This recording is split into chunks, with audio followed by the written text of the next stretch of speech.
And I call the surgeon. It takes a couple of hours, but he gets back to me. And by then I had calmed down and we actually have an amazing conversation. And he is like, listen, that's not your problem, unfortunately. And I was like, WTF? And he's like, you have a non-union. And I was like, who? And he explained that the top of my sternum didn't knit together or didn't heal. And so it was likely slipping back and forth. And that's what was causing all the pain. But of course, he felt horrible about that. I let my rage come out. Like I talked to my therapist, I talked to my dad, my husband, and I even like called a lawyer because I was like, I'm gonna sue. But when we harm others or others harm us, it's just so important to give them that opportunity to say, I'm sorry, let me make it right. Because what it does for the healing journey is everything.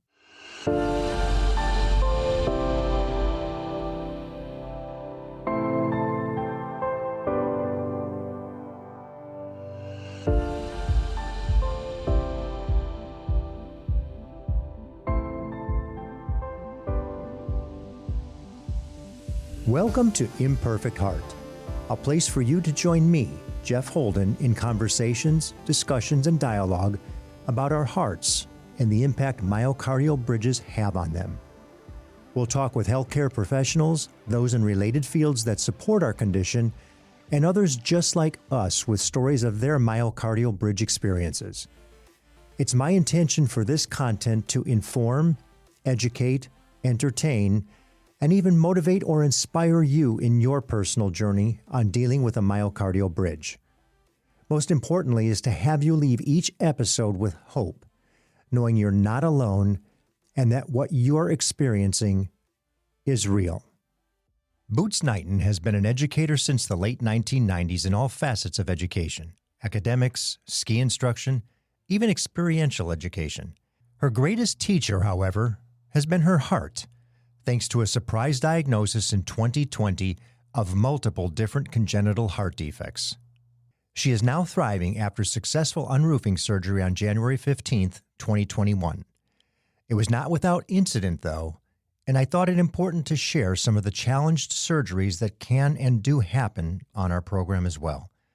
Everything doesn't always go perfectly, and her story is one of those. Boots also has a podcast, The Heart Chamber, that delves into stories of open heart surgery and recovery to support the fact that heart surgery can be an incredible opportunity to begin again in life and live life wide open. So Boots, welcome to Imperfect Heart. Thank you for having me, Jeff. I am so excited to have you share your story because it's so different from the others that we've had. And I want to take a few minutes. If you would share with us your pre-diagnosis, what caused you to realize something was wrong? You're an active person, skier, outdoors person, all the things that keep us healthy, and something triggered an awareness that it shouldn't be like this. What was that? Yes. So I flash back to 2018. I had a ski accident and sustained a traumatic brain injury.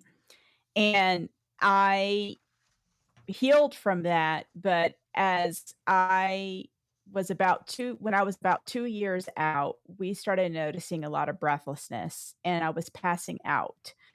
And we kept blaming, when I say we, me, my neurologist, my general care doctor, we all were just blaming the brain injury. We were thinking, oh, it's just autonomic issues. And I kept doing PT for it and it wasn't getting better. And I had tried to go back to teaching skiing at Jackson Hole Mountain Resort. I passed out on the ski lift there. I passed out when I was skiing and it just wasn't adding up. And so then the pandemic hits and everything shut down. I'm working out in my house. I'm noticing more and more breathlessness. And then by early June of 2020, I'm on a mountain bike ride with girlfriends. I make it a fourth of the way up the trail and I start vomiting. And I was like, I can't breathe. My heart was racing. I was extremely fatigued. And so I turned around and went home and left them to do their bike ride. And I just thought, "That is really strange." And then 2 weeks later, while on another mountain bike ride with my husband, that's when I really started to have all the symptoms of a heart attack. And we got to the top of this trail that we were riding, and by then I was, like, pushing my bike and holding my left arm and sweating, and he's like, "What is wrong with you?" Hmm. And I said, "I think I'm having a heart attack." And we've had all the training, we know what a heart attack is, and he was like, "We gotta call 911." I was like, "I am finishing this mountain bike ride." So I finished the mountain bike ride. And we're all this stupid. We've all done this. So many of us, whether it's even just I mean, pushing a and I grocery haven't cart. the hilarious piece is I didn't go through wilderness first response training once. I went through it twice, and I've had CPR. And I was a biology major in college. I mean, I didn't just fall off the turnip truck yesterday, Yeah. and I'm still, like, 42 at the time, in the best shape of my life, have come back from this horrendous brain injury, and I'm like, "There's just no way I'm having a heart attack." So we go home. Jason's like, "Okay, I wanna take you to the hospital," and my left arm is killing me, I can't breathe, and I was like, "Well, we have to eat dinner first, and I need to take a shower." And by the time we got to the hospital, they didn't find the heart attack and the symptoms had started winding down. And there's some debate on if it was an official heart attack or not. What I care about is it finally got my butt into like the hospital and Hmm. then finally in front of a cardiologist. But I still laugh when I think about that because it is amazing like how you can rationalize anything, like literally anything, including impending death. Hmm. And I say it with almost everybody I speak with, it's denial. We can't be having a heart attack. It's me. I'm fine. Whoever you are, it's not your heart attack. Right, it happens to other people. That's correct. Mhm. So what But happens no, next? What it do you happened to do? me. So you get in there and they do what? Well, they did all the standard stuff in the ER, and they're like, "Why the heck are you here, and what's happening to you?" Like, none of it made sense, and they didn't find anything. They did all the blood work, they did the EKG, and everything was n completely normal, but they did say, they're like, "Something has happened. Something is happening. We're not finding a heart attack. We don't have to fly you out of here tonight," which Hmm. and when you go to the hospital in Jackson Hole, Wyoming, if you're having a heart attack, they immediately fly you to Salt Lake. And so, I was glad for that because I was really not up for experiencing a life flight. And so, they sent me home. They were like, "Please call the cardiologist tomorrow," which I had never been to one. I didn't know who it was. I mean, it was like they just tossed me out into the night into, like, a little dinghy with no oars and said, "Good luck." So so there I was, lost at sea. So I Google like cardiologist at the local hospital and call and get in to see him. And here's where it gets even more ridiculous. He walks into the office, it's in early July of 2020, and he originally was at Stanford before he moved to our local hospital. And he's dressed to the nines, and he's like, "Mrs. Knighton, what are you doing in my office?" And I was like, "Well, I'm wondering the same thing because none of this made sense." And I mean, I'd always thought I had a perfect heart. And so he was like, "Well, we go over the symptoms and everything." He's like, "Well, I'm gonna go looking for" he mentions myocardial bridging, Oh and he my gosh. explains what it is. He explains what it is, and he says, "Well, this is what I used to work on at Stanford." And he says, "I'm also gonna look for a few other things that you hope I do not find." And so at the time, I had planned to go with friends to climb Mount Bora Peak, which is the highest peak in Idaho. And I was like, "Well, can I still go do that?" And he's like, "I don't see why not." So we go climb Bora Peak against Jason's wishes. And the whole way up, I'm so symptomatic and I can't feel my hands or feet. I'm breathless. The friends we were with were like, "What is wrong with you?" I don't tell them. I haven't Hmm. told anyone what happened. And Jason's like, "You're so lying to me right now. You are so not okay. You are so in trouble." I mean, the entire way up Idaho's tallest peak, I am having all these symptoms of heart issues, and I was just, like, the whole time saying, this is stress, this is anxiety, I'm not gonna die, I've gotta get to the summit." And lo and behold, I get to the summit in, like, 4 hours, which is, like, incredibly fast, and I just wanna say that, and I'm not, like, bragging or anything, but it's like, you can have something really horrendously wrong with your heart and still be, like, top level performing, and all of that gets extra confusing to the brain. So, we get to the summit, and we sit down and rest, and all my symptoms go away, and that's when I knew I was really in deep shit Mm-hmm. because I was like, "Oh, that's not stress anxiety. I was just really pushing my heart, and something is really wrong." Mm-hmm.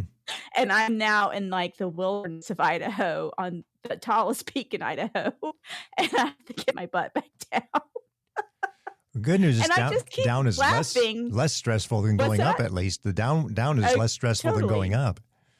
Yeah, it's I keep laughing about it because it's just so absurd, and I'm willing to throw myself under the bus here because we all like I was saying in the beginning of our conversation, it's so easy to rationalize and deny and pretend, and all that does is potentially put you at risk of dying. Mm-hmm. So, when I got back down, and especially the next day, my heart really was not okay, it really effing hurt, Mm-hmm. and I called the cardiologist, and he immediately got me in for a stress echo, and he was like, "Okay, something's really going on." And so he found that I have a bicuspid valve, and but according to the stress echo, that wasn't the cause of my issues. And I was like, "What the heck is a bicuspid valve? I'd never heard of it before." And I got no education about it. He just blew it off and said, "Don't worry about it." And I was like, "But this sounds really important." And he's like, "But it's not causing your symptoms." And he blew it off. And we're now mid-July and of 2020, and then every day I'm getting worse and worse and worse to the point I can't wash dishes. And here I had just climbed Bora Peak in 4 hours, and now I can't wash the dishes in my kitchen. And I call him back, and he's like, "Well, now we should do a heart CT." Mm-hmm. And we did, and that's when I learned about 3 myocardial bridges, and all the coronary arteries around my heart were hypoplastic. Mm. And And I for found the benefit of those not familiar, hypoplastic is. too small, like they're undersized. So I received the CT report on, like your patient portal, and I remember where I was sitting, what direction I was facing. I was facing west. It was 7:30 at night. My husband and my best friend were sitting with me, and we were having dinner. I knew where my cat was, my dogs were. I can picture it all. Like, it was just like where your timeline shifts, Mm-hmm. like there's these timestamps in your life. And this was like that event. It was like the before and after, like take the red pill or the blue pill kind of thing. Mm-hmm. And what was more upsetting was, okay, he told me he was gonna look for that, and he hoped he wouldn't find it, the myocardial bridging. He has his nurse call me the next day and says, "He's not worried about it. You have anxiety, you need to be working with a therapist instead." Hmm. And I had told him that I had already been treated for anxiety. I was on anxiety medication, and I have a very good therapist, and I do not have anxiety anymore. And this did not feel like anxiety. And she still pushed back and said, "No, this isn't your problem. You need to work with a different doctor." Wow. And I said, "I can't breathe anymore. I can't stand and wash my dishes." Well, it's just really bad anxiety. So thankfully, I had been like attuning my intuition for many years and learning how to like really listen to what my body is like telling me. And I thank my brain injury for that. And I knew that they were wrong. And so, long story short, I found the Facebook support group for myocardial bridging, and that's how I found out about Stanford. And I asked this former Stanford doctor for a referral to Stanford, and he said no, that it wasn't appropriate. So I referred myself to Stanford, and they accepted me. Wow. Now, you get into Stanford, and I'm assuming you go through Dr. Schnicker's whole protocol Mhm. and Dr. Trammell for the provocative testing, and you're coming Yep. from Idaho, so it's not an easy hop, skip, and a jump every time. No. I arrived via a wheelchair. So here's the thing, that was during COVID. So I found out about the support group in early August of 2020. It takes a while to, like, get Stanford's attention. I finally do. They finally look at my stuff, and then it was the last Friday of that September that Schnitger's office calls me and says, "You absolutely have 3 bridges. Hmm. We really need to see you, but we can't get you in until December because COVID." Hmm. So I had to sit. I had to quit work. I was a teacher at the time. I had to quit my job and sit all fall into early winter waiting to fly to California, which I did. I think that was, like, around December the 10th, and my husband's pushing me through the airport in a wheelchair. I mean, it was ridiculous. I was extremely disabled. You know, the irony of that too is many of the people I speak with, some have had symptoms that they were unaware of, maybe through high school, and minor, just little situations that would occur, and they go, "Oh, that, yeah, no, I don't know what that was, but it's okay, I'm fine." But Mhm. once the symptoms start in earnest, it seems like it's a tipping point. And as we Absolutely. know, the compression of that artery, at some point, it just doesn't rebound as much. Then the compression even slows the flow more, and there you are in trouble. Because I hear your story, and from June to July, and all of a sudden now you're relatively disabled in 6 weeks. And It happened so fast, yeah, like, and I just think back to that Mount Bora day, and the mountain bike the 2 weeks prior to that, and it's just I think I was just in such shape, like, athletic shape hmm, that I think I know, like, that breathlessness all spring, I was just it was my athletic abilities were clouding the impending serious yes, situation, right? So and, as I was packing to go to Stanford, Donna, the nurse, called and just confirmed everything, and she's so wonderful, and she called and said, "We're so excited to see you and meet you," and my surgery was already scheduled. They kinda already knew I was a candidate, oh wow, and then an hour later, she calls back, and she's like, "Never mind," and what had happened was their ICU had filled up because of COVID patients oh. in the hour since we had talked. She said, "We can't do your surgery even if you do come. We have no ICU beds. But you should still come because the next time we can do the provocative testing is in May of 2021." Oh my gosh. And I knew I would not live. Like, everything in my being was like, "You will not survive until May." And Hmm. so I just needed to take some sort of action. Like, I just couldn't sit any longer. And so that's why we still went to California. And we went through all the bit of testing that everyone experiences, except I also had, like, my nose excavated because there was, like, so many COVID tests. Yes. I don't know if I did not know it was that possible to have that many nose swabs in 5 days. It was a scene out of, like, some zombie movie. Hmm. And so here I arrive in the thick of COVID before the vaccine. It just made what was already a 10 out of a 10 as far as, like, scary, severe horribleness. And then after everything, they were like, "You really need surgery, and we really cannot help you. You have to go home now back to Idaho, and we'll maybe call you in March." So what did you do? So well, after I cried, Yes, um, yes. and we went to the beach and, like, felt our feelings about the whole thing. In California, before we got on the plane, I thought of the Facebook group, and I got on the Facebook group, and I found that one of our part warrior friends in Utah had found a doctor hiding in plain sight at Intermountain Hospital just south of Salt Lake. And I quickly message her, she quickly gets back to me. She was, like, 2 days out from surgery, and I call his office on the way to the airport, and they were amazing, and by the time we landed at home, the office had already transferred all the Stanford materials to them, and the surgeon had already looked at everything and agreed to do my surgery, but we wouldn't talk until January the 5th, 2021, Mm-hmm. and then he unroofed me 10 days later. What a I found my miracle. surgeon on Facebook. A little different Facebook, but nonetheless, yes, you did on Facebook. You know, what a miracle, huh? I mean, to think. I need to make a bumper sticker out of that.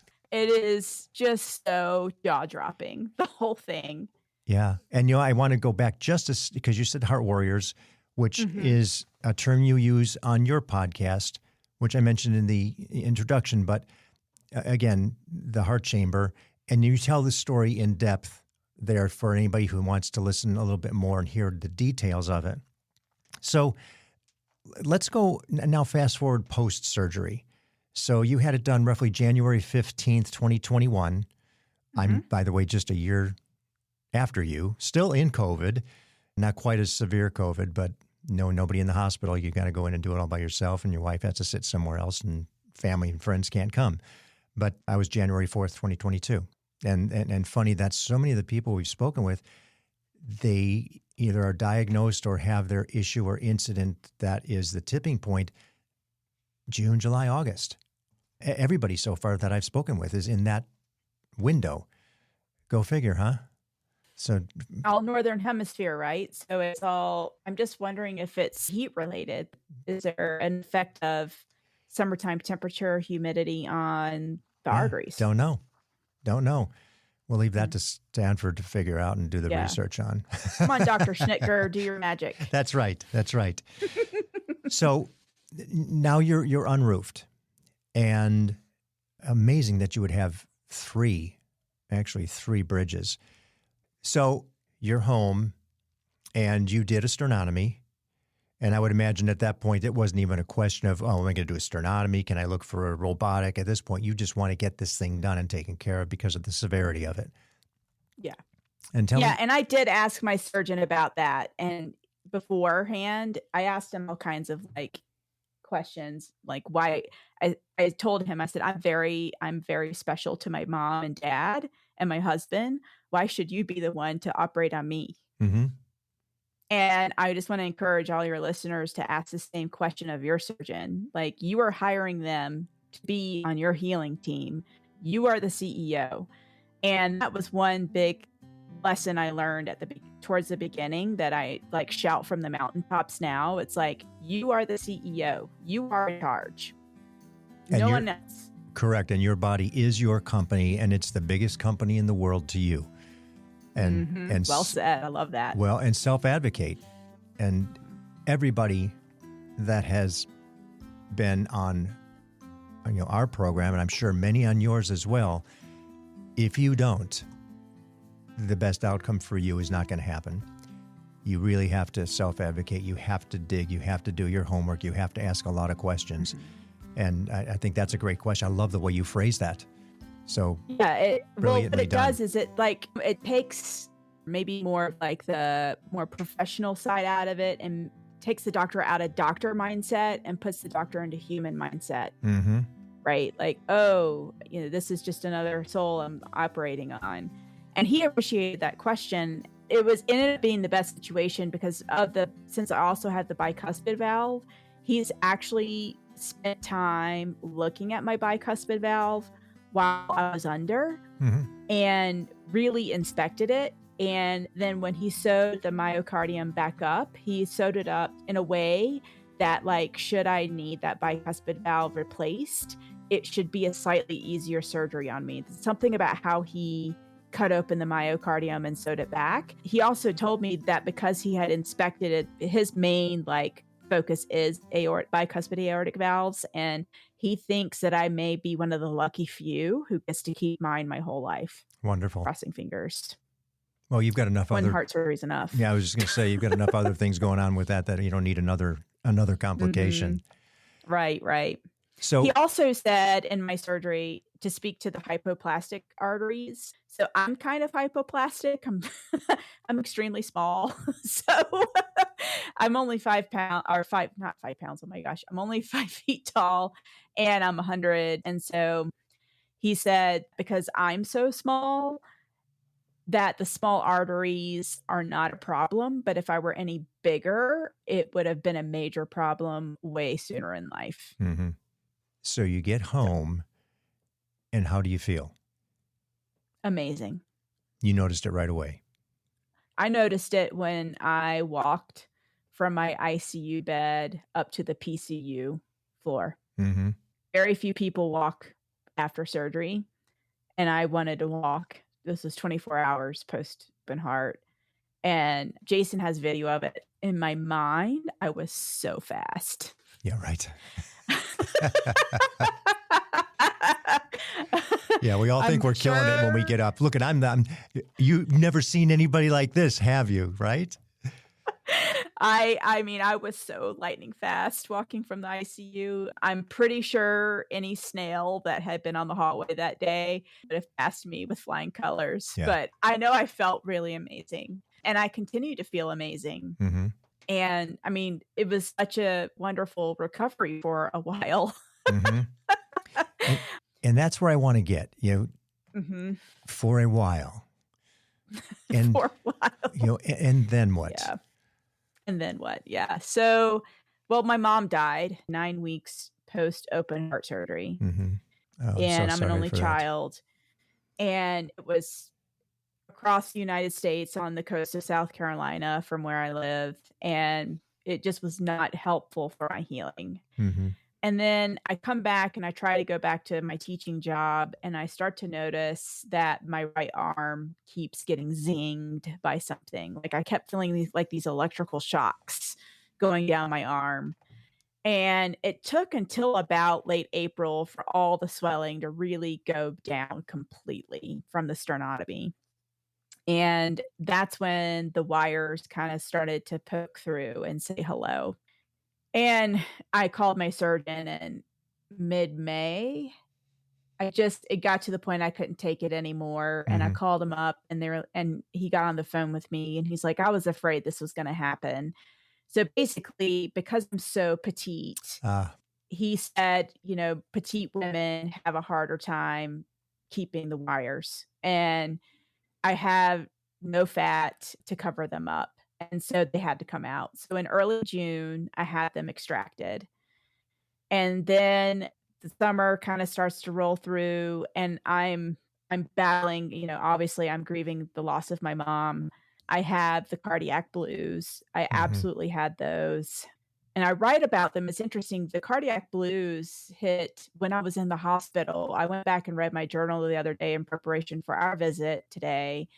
And unfortunately, I didn't get specific about it, but that was a big piece too. And I was taking medications already for anxiety and depression. Mhm. And my surgeon warned me that cardiac blues are a thing, and I'm such a open mind to mental health. I've been working on my mental health for years. So I wasn't afraid of it, and I wasn't afraid to say I had it, and I have a good therapist. So I'm dealing with all that throughout the summer and having to re-heal the scar. That was such a bummer to have the scar open again.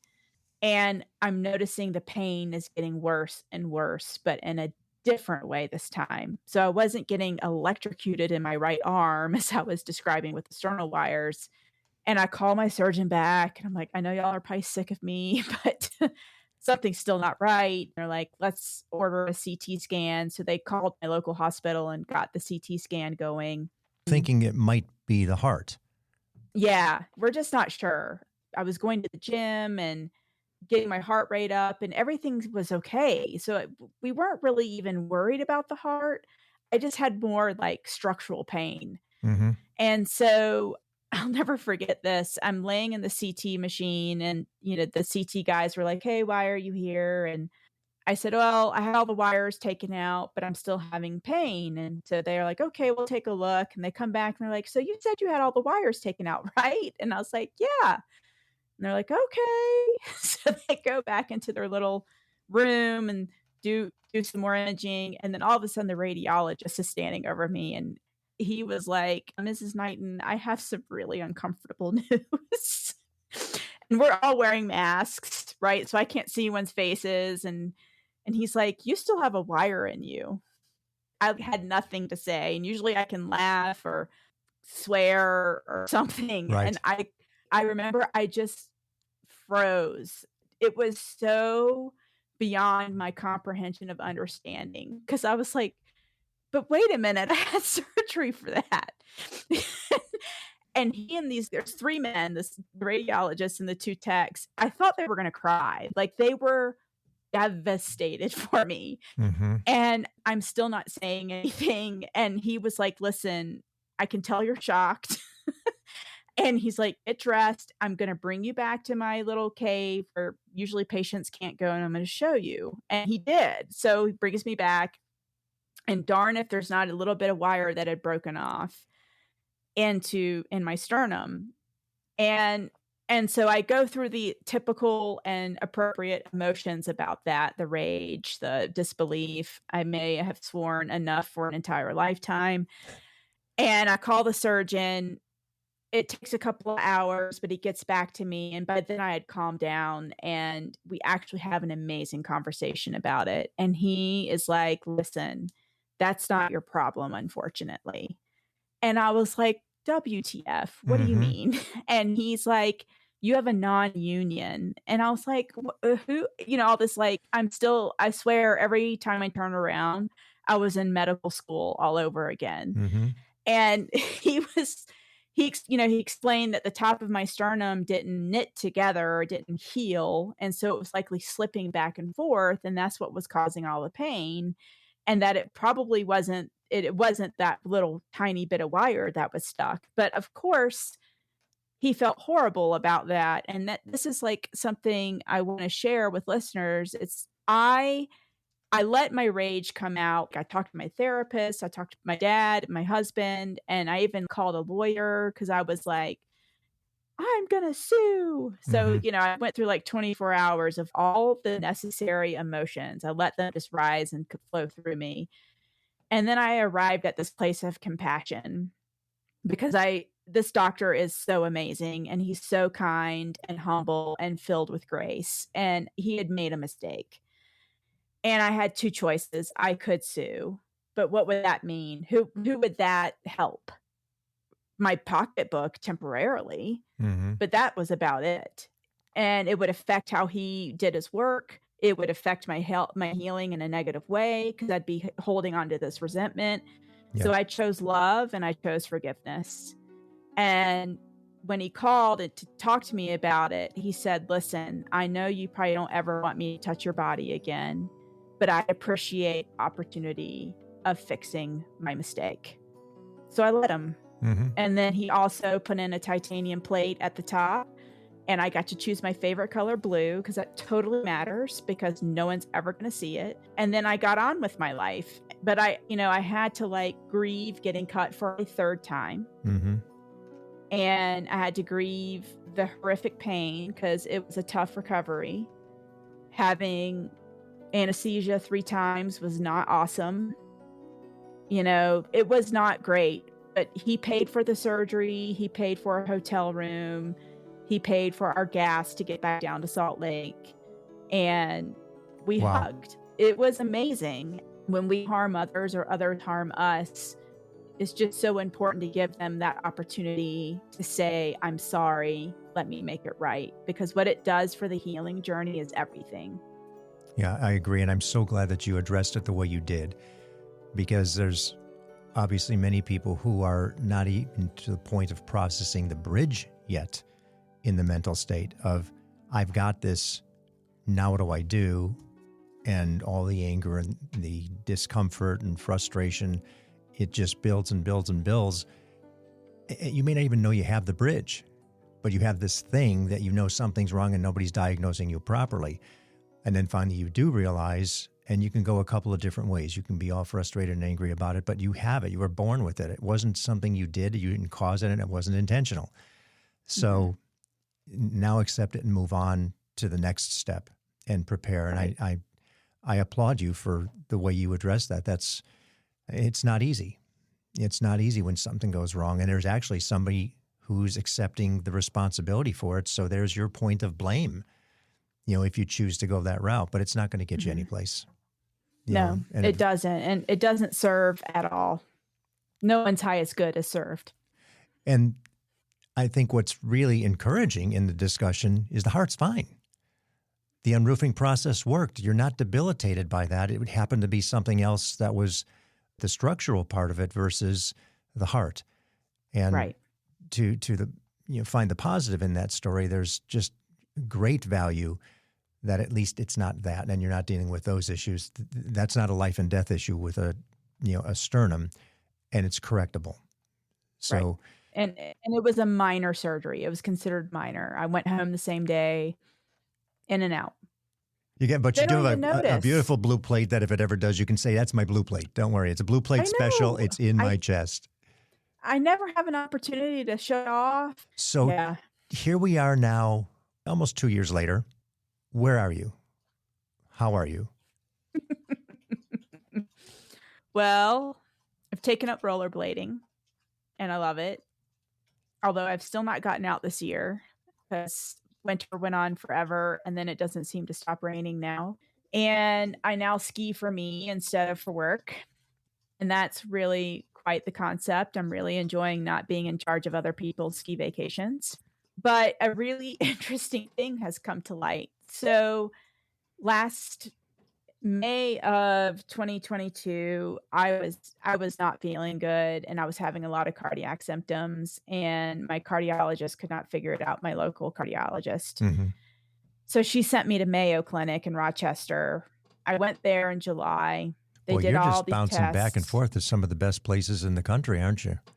Yeah, I'm very fortunate. Yeah. Like it's, and to be at Mayo, it was really great to see like how healthcare should be done.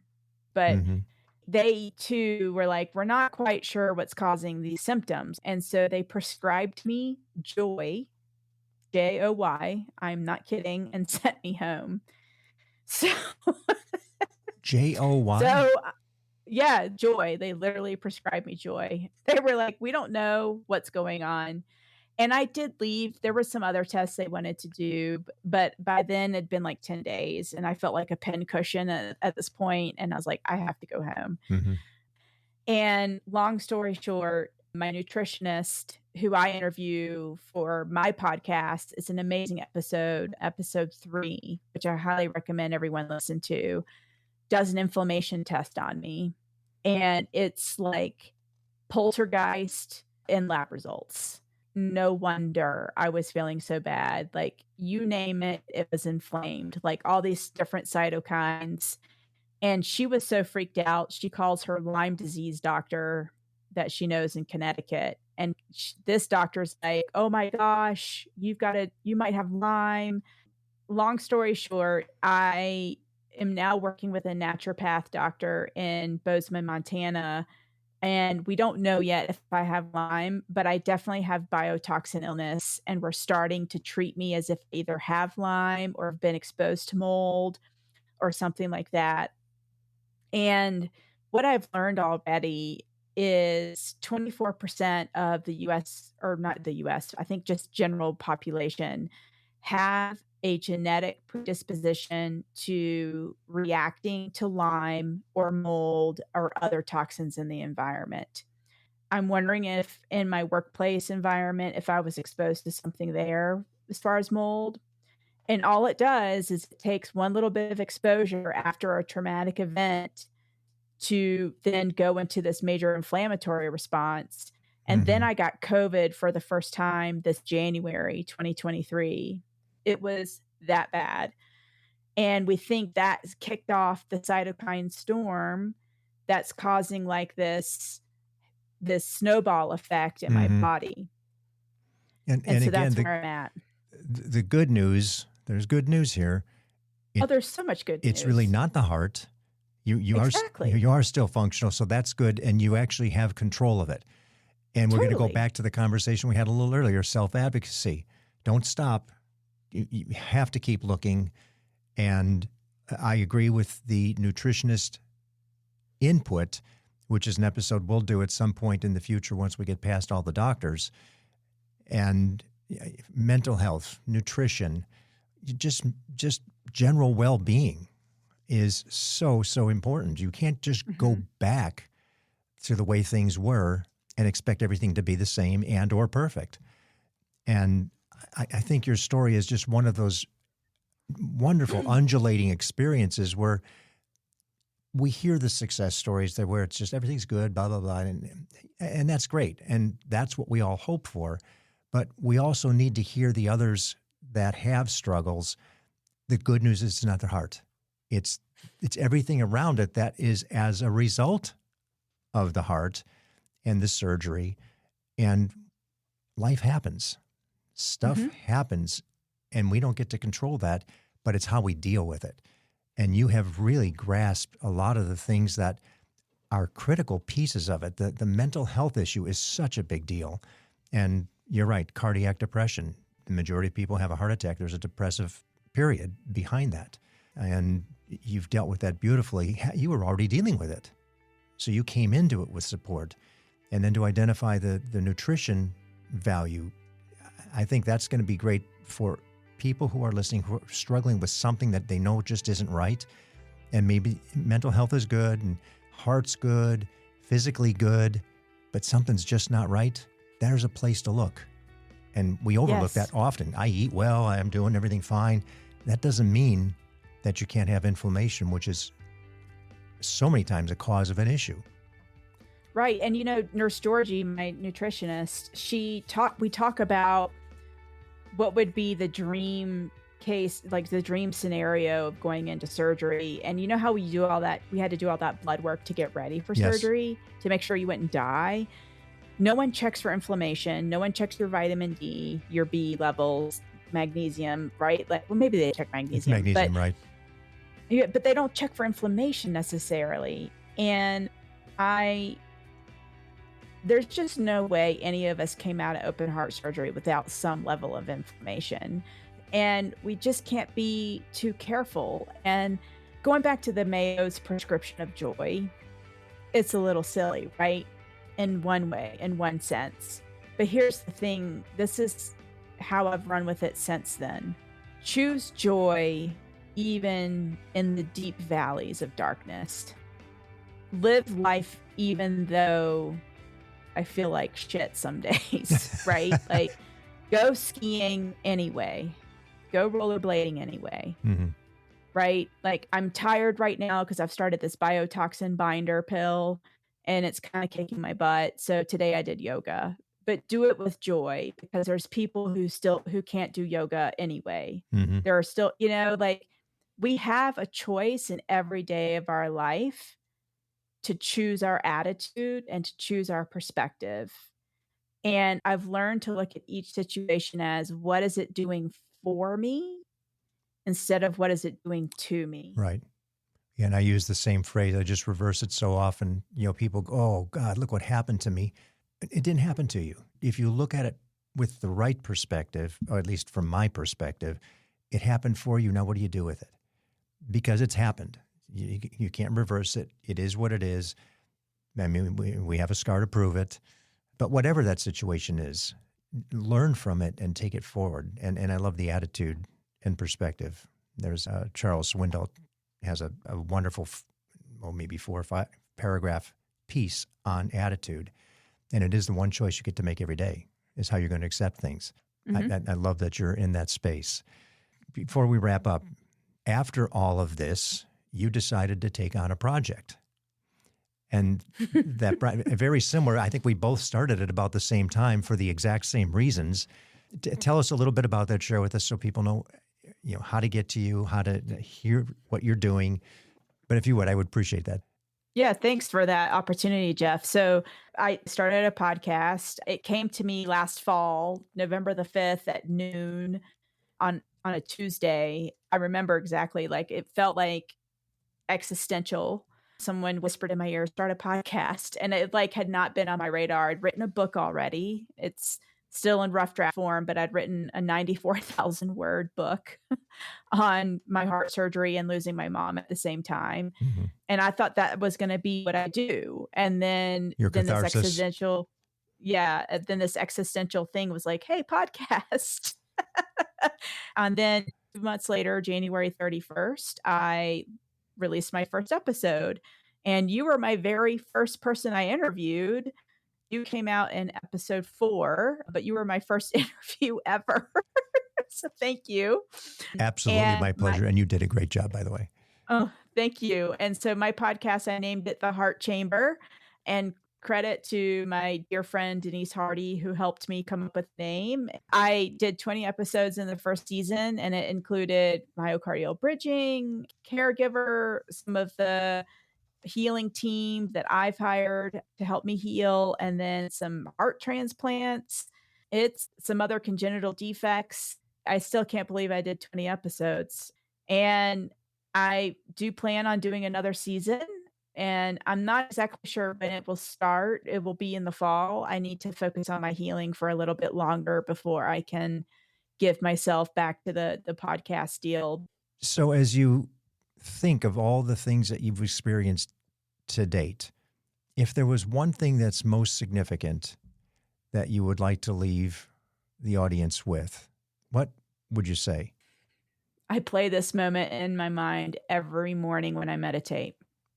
It was the 5 minutes before surgery, before the open heart surgery, and I had signed the consent forms, and I was laying in the hallway outside the OR, and the sun was just rising in Salt Lake, and the Wasatch Mountains were the purple mountain majesty that we hear in our national anthem. It was the most jaw-dropping purple, and I'm looking at it, and I mean, it could have gone either way. Like, they were putting me on the heart and lung machine. There was a lot of, like, heart muscle Dr. McKellar had to, like, cut into, and he said the chances are very slim that you would die, but there's still a chance.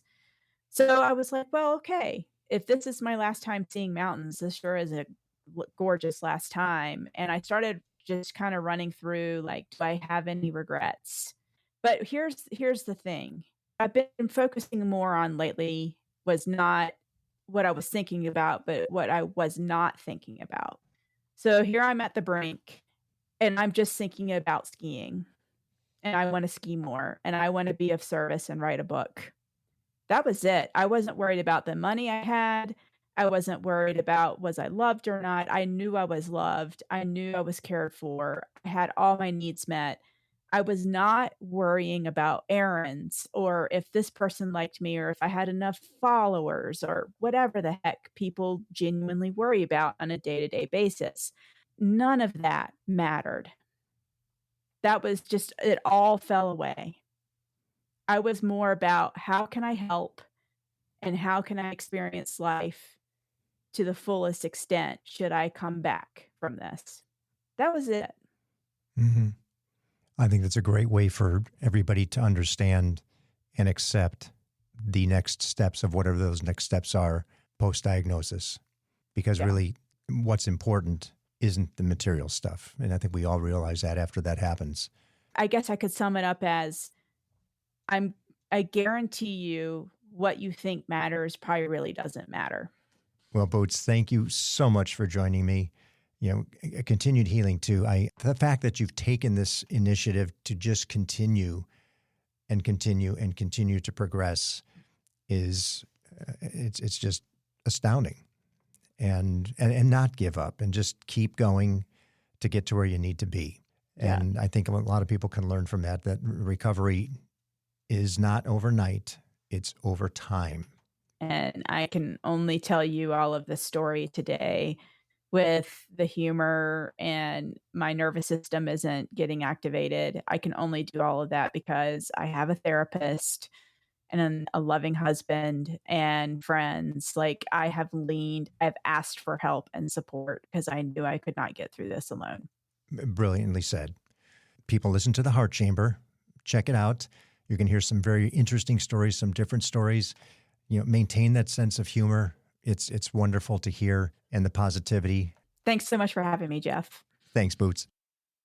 Thank you for listening to Imperfect Heart. It's my hope that this information helped in some way to improve your situation or will help you better understand this condition. More importantly, that it gives you hope through stories that there is help and you most certainly are not alone.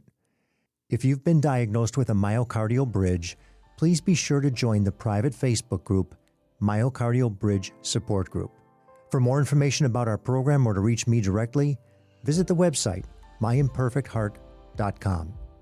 If you like what you heard today, please give a positive review, thumbs up, high five, or whatever your app likes. And be sure to share with everyone important to you so they understand what it is you're dealing with. Please subscribe as well. Welcome each day with gratitude and positivity.